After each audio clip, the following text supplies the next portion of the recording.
Welcome back mga katambalan, mga hot topic and issue. Pag-usapan natin. Update po tayo kay Catherine Bernardo na kung saan ay nagpost itong sikat ng ilang mga photo niya at ito nga po yung naging outfit ng isang Catherine Bernardo nang dumalo nga po siya sa Next on Netflix 2026 Philippines. Makikita naman na napaka-sexy itong sikat doon sa kanyang suot at in-lex din itong sikat yung kanyang mga accessory na ginamit at talaga naman very elegant at napakaganda ng isang Catherine Bernardo doon sa kanyang suot.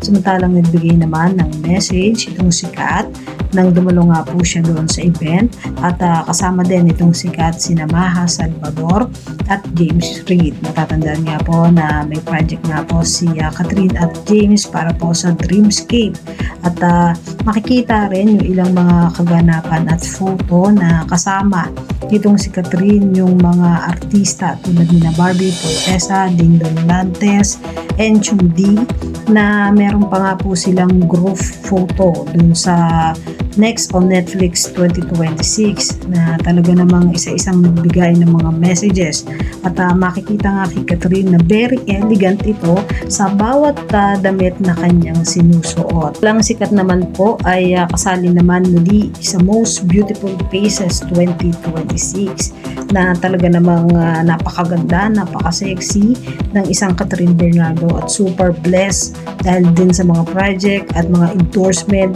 na talaga namang umaapaw. Yan po yung mga update natin ngayon kay Catherine. Kayo mga katambalan, ano masasabi nyo?